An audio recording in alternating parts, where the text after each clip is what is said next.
Hello everyone, this is going to be a quick how-to and to get into the basics of tractor pulling or junior tractor pulling if you have kids. This is not going to be a super professional video or really highly in-depth. It's just kind of to give some basic tips that we've learned in our experience with the sport, and also just kind of help you get started, give you a general direction. Really fast, if you have not liked, shared, or subscribed to these videos, please do so. It really helps me out. It encourages me to continue making them, and it helps the channel grow. So we put a lot of time and energy into some of these videos, and it really does help us. Well, that's enough self-indulgence for one day. Let's get into it. First off, the sport of garden tractor pulling is really very basic. You're pulling a sled, whether that's just a simple dead sled that doesn't have a weight rack that moves on it, or if it is a more advanced sled that does allow the weight to come forward as you go further down the track and increases the resistance. This is really a great opportunity for kids to get into motorsports. You can get started really inexpensively, especially compared to other motorsports. It's really good if you're a father and daughter, father and son, mother and daughter, mother and son team. It's a really good bonding experience. You can get the whole family into it for relatively cheap. And most organizations are very family friendly. I know that when we got involved in it, started about 3 years ago, really got into it this season, and just the community has been awesome. A lot of older people out there, they really love seeing the kids come out. They're really willing to help you, and if you have clubs in your area, I recommend you reach out to them because they're very likely going to be willing to help you and get involved in it. So this is one of our tractors. This is one we built about 3 years ago for my daughter. It has gone through some changes. We originally started out with just the Tecumseh OH160 that was on it. Then we went to a Duramax 420, and then we've obviously gone to the Predator 459 this season. All of them good engines. Any engine will work as long as it's reliable and, decently maintained. Let's get into it. So first and foremost, these two tractors are both Sears Suburbans. When you get into it, you're going to get a lot of trash talk about belt-driven tractors. People are going to say, oh, you have to have a Cub because it's got a clutch and shaft drive and all that good stuff. No, you don't. Especially in the smaller classes, you really don't have to go that crazy with it. The orange tractor is currently still under construction, and I'll explain to you why in a minute. But simply put, as long as you have a garden tractor, a tractor that's meant to pull, that's rated for ground engagement, you're going to be fine. Both of these pull really well. That one, the orange tractor over there, is tuned much hotter than this one, and we'll get into that. But don't listen to the naysayers. You're going to hear so much bad advice, it's not funny, especially from people online. There's no reason you cannot run a belt drive tractor in lower classes and still have fun and still be competitive. You can do a lot of the similar things that you can with the shaft driven tractors. Some things are even easier to do on belt drive tractors, such as adjust your ratios from your pulleys. You can pulley swap them to kind of set up your wheel speed and reduce slippage. Kevlar belts are a must if you're going to run belt driven tractors. They can be found cheap.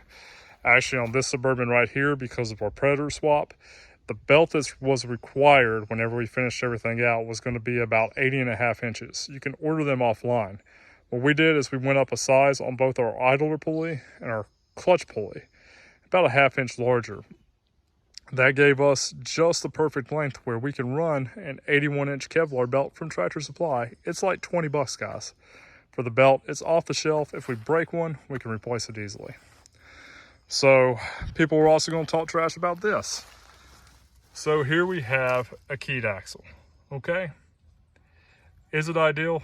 No. What we've done is we've kind of beefed it up. We've actually added studs to it, which instead of having the normal bolts, we put the bolts in through the back side of the hub and then use lug nuts torqued to about 70 foot-pounds. You'll see we have it tucked kind of far in. We've got a little bit of space. We could have actually slid in just a little bit more. But guys, we have beat the living heck out of this, and this axle is actually spooled. It is a fully locked axle, so both of these tires turn at the same rate and speed. And we have beat the heck out of this thing. We have popped wheelies with it. We have pulled a ton with it.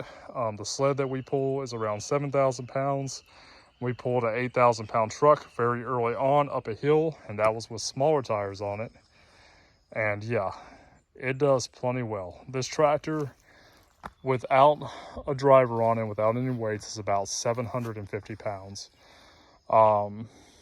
It's about 720 pounds, because with my daughter on it, it's right under 800 pounds. With the weights and everything added to it, we're around 880. So we run both the 800 pound class junior, the 900 pound class junior, and we've actually run this tractor in the 900 pure stock class, which was awesome because it actually finished in the middle of the field out of 7 tractors competing against adults, twin cylinder engines, some really big, slightly modified kohlor K341s, which are like around 600 cc's. I think they're 588 or something like that.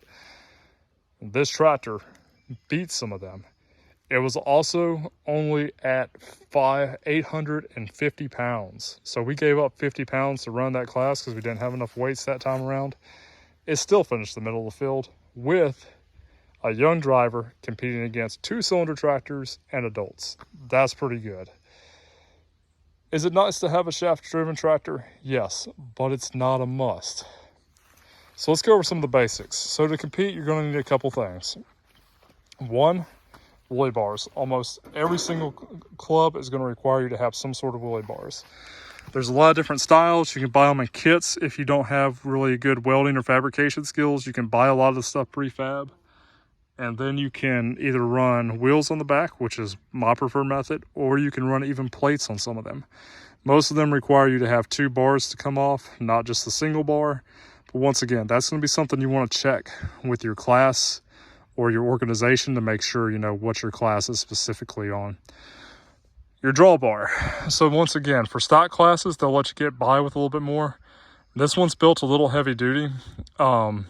For our club, you have to have it no higher, at a maximum height of 13 inches above the surface of the ground.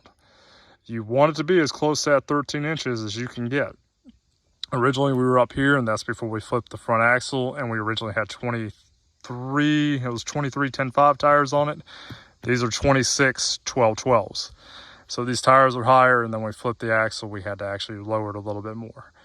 If you really want to be on the safe side, set it at 12.5 inches, but this is my personal take on it. For me, it seems to perform the best when it's as high as you can get it, as close to that 13 as you can. This one sits at like 12 3/4 to 13 inches, depending on the ground and where you measure it from. But get it as high as you can, and you want it kind of as close to that axle as you can get it reasonably.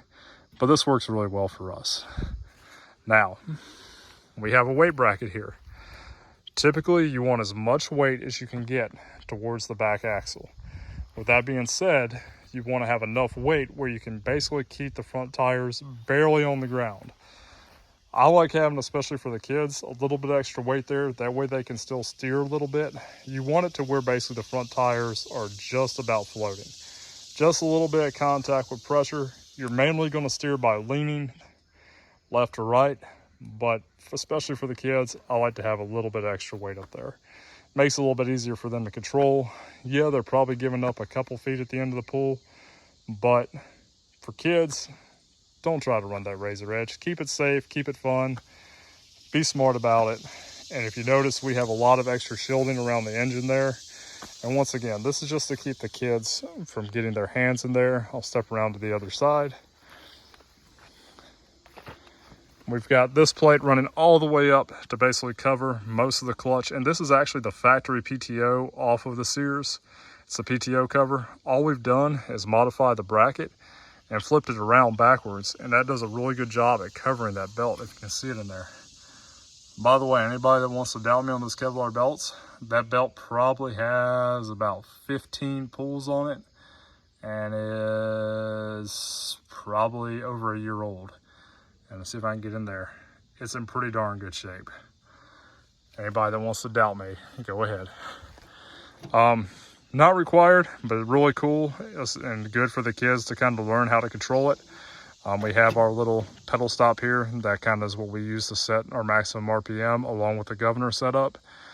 These are really cheap. You can get them for like 40 bucks pre-assembled offline. I think they might be 50 bucks some places. But really basic, all you do is press it and that allows the throttle to go up. We have the idle RPMs on this one set at about 2,500. Yes, that's high. The reason we do that is because it makes it a little bit harder for the kids to bog it. This tractor will actually go down the track in third gear, low range, at an idle, at least it'll get started moving. So if you have younger kids, it doesn't bog as bad. These Predators and Duramax clones, Honda clones I should say, are really good about that.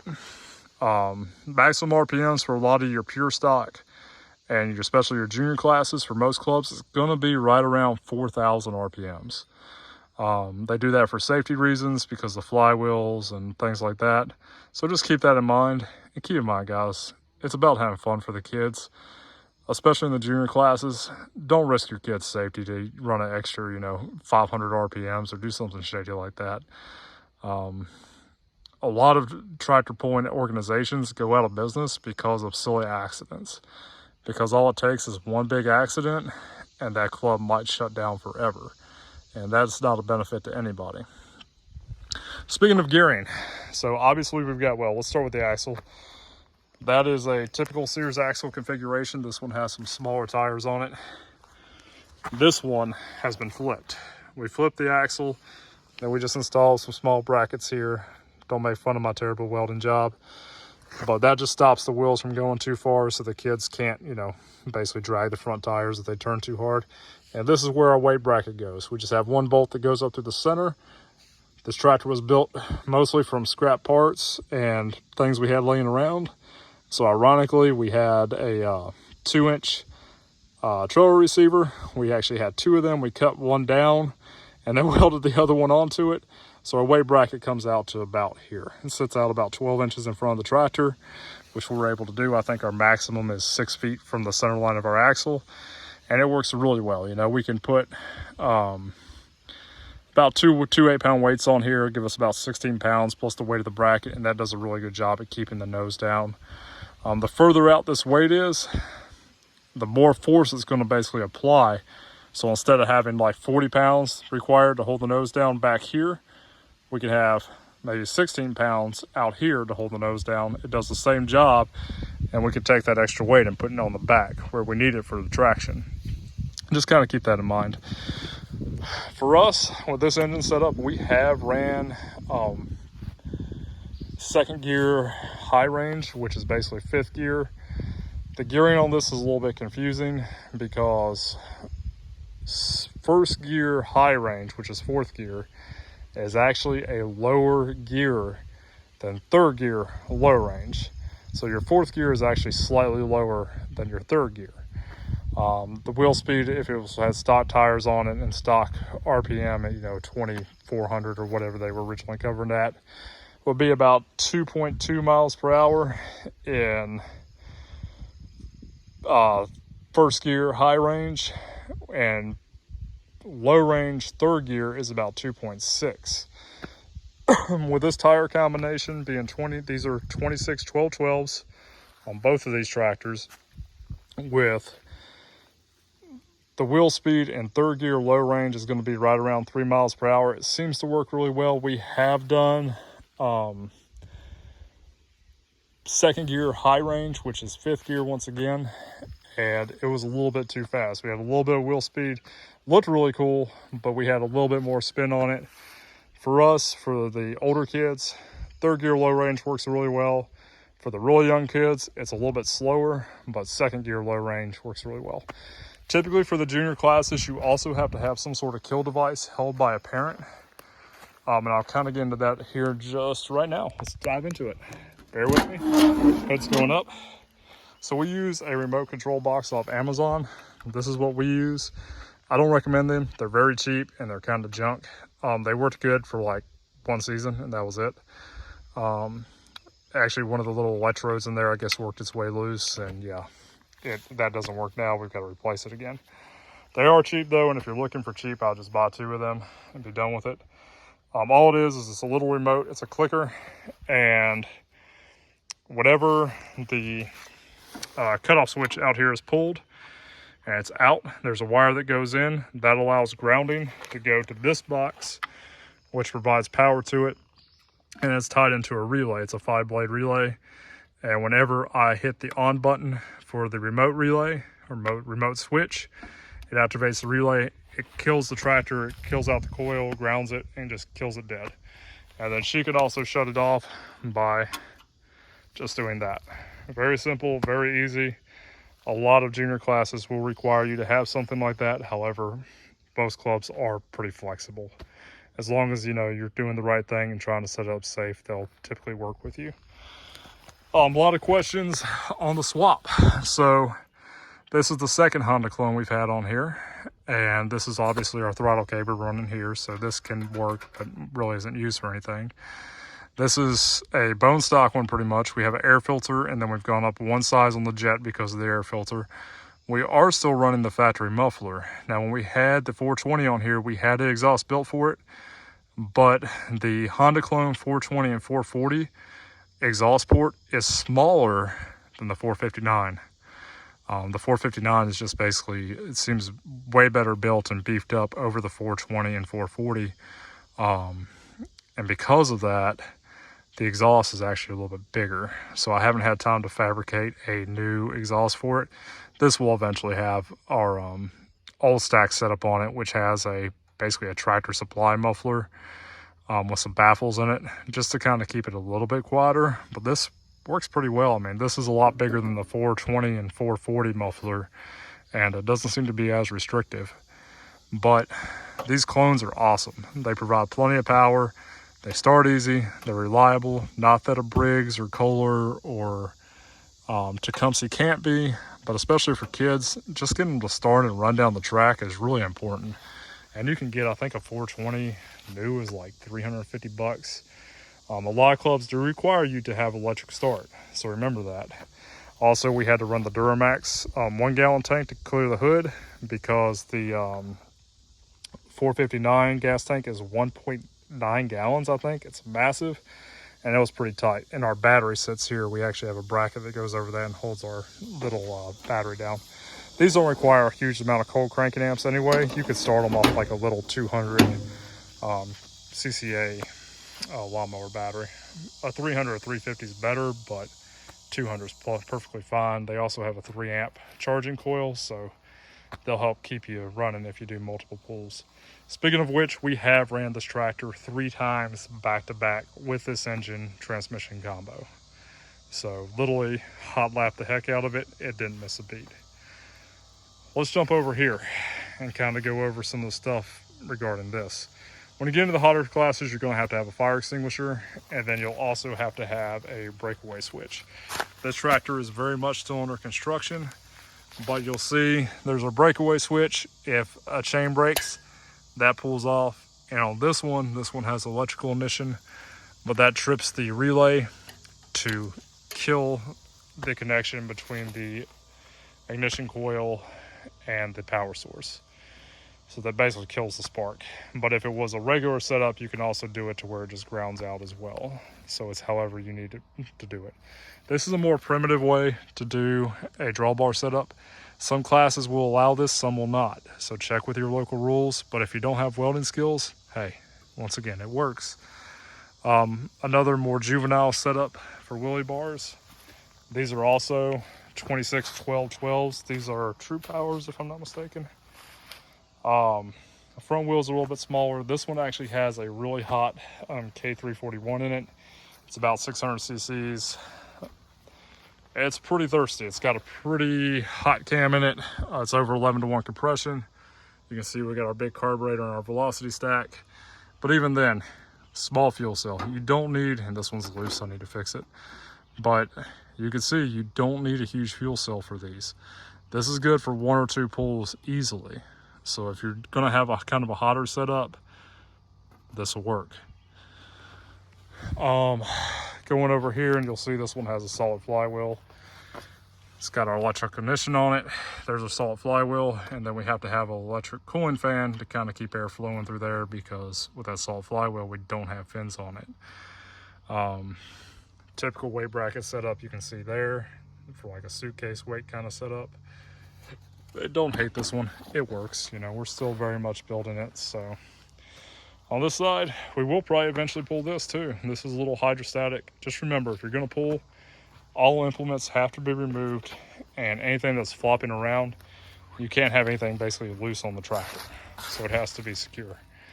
One thing is, hydrostatics, they say, don't necessarily do as well as gear drive tractors because of so many different reasons. Mainly because they suck a little bit more power. Yeah, that's true. But you get something like this that's got a diff lock on it, I guarantee it'll perform pretty decently. Get out there and have fun. Too many people are so hung up on, I gotta build this amazing tractor. Yeah, that's true, but you're gonna learn so much just getting out there.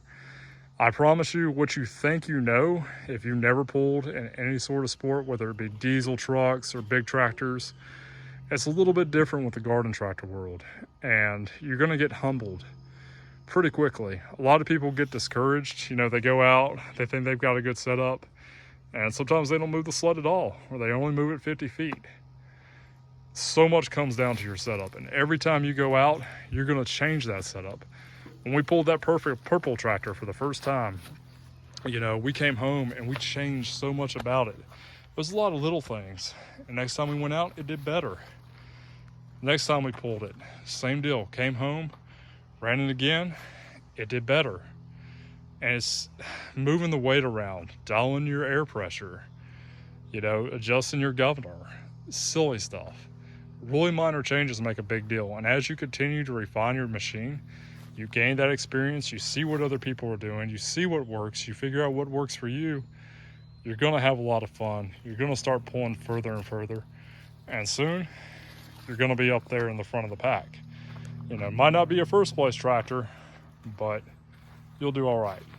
And once again, I get really sick and tired of people saying you have to have a gear drive tractor. Both of these are belt machines, both of them. Both of these are competitive machines. I've seen some pretty nasty owning setups and even big kohlor setups on belt drive tractors go out there and do some pretty big damage. Having the right spring setup, having the right clutch setup, having the right belt, you can do a lot with a belt driven tractor. Don't let that discourage you. Now, what I would say is I would try to stay away from the lawnmowers, and I'm going to use quotations here, lawnmowers, that have the smaller transaxles. You're going to want something that at least has a hub on it that uses lug nuts. Basically something that's going to qualify as a garden tractor. That's going to be really important because that's going to give you your strength and the ability to handle those kind of weights.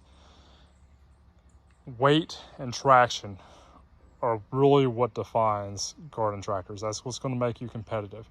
Getting the power to the ground, going straight down the track, and being able to just continuously grab and pull forward. From my experience, and this is just my humble opinion, a lot of times it's not horsepower that's going to make or break you. It's going to be traction. Getting that weight near the rear, getting as much weight as you can on that rear axle while still keeping that front down a little bit. That's what's going to give you the edge. If you put too much weight on the rear, you'll just be riding on the wheelie bars the whole way. And that's not exactly ideal because it's a little bit harder to steer. Once again, you want to go straight. And then you're also losing, basically your wheels are at that point acting as almost a wedge or a fulcrum. And you're actually taking some of that traction, that weight that you're using for traction, off the rear tires. That's not ideal. PSI for tires on the rear, you're probably going to want to be, and it's going to vary. Some people go a little bit lower than this, but probably somewhere between 5 and like 8 PSI. Sometimes some track conditions are going to warrant you to go a little bit lower. Make sure your tires can handle that and that your rims can hook. On this one, the purple tractor, we actually cut those centers out. They were off another bigger garden tractor. We cut those centers and we moved them in about 1.5 inches, and then we re-welded them. That way they had the proper offset, and then we raised the fenders to get it as a narrow wheelbase as we could and be able to clear them without issues. Another thing I would really encourage is if you're going to have kids running, running boards. That one will get them in some shape or form as well. I know that's sacrilegious to some people, but it's just a safety factor. Remember, guys, if you run your kids run this, you want them to be safe and you want them to have a good time. Those are the two most important things for kids. I'm probably missing a bunch of other stuff. Remember, if you like this video and you stuck with me to the end, like, share, and subscribe, because we're going to have a lot more on both these machines. I'm going to have a full breakdown of this because I've had a ton of questions about it. Pretty sure I'll have more questions about that one too. Just stick with us because we're going to have more videos coming up on both of these really soon. So I hope you've liked this. If it helps you, remember, like, share, and subscribe. Sorry it was so freaking long. Be safe. God bless. All the way.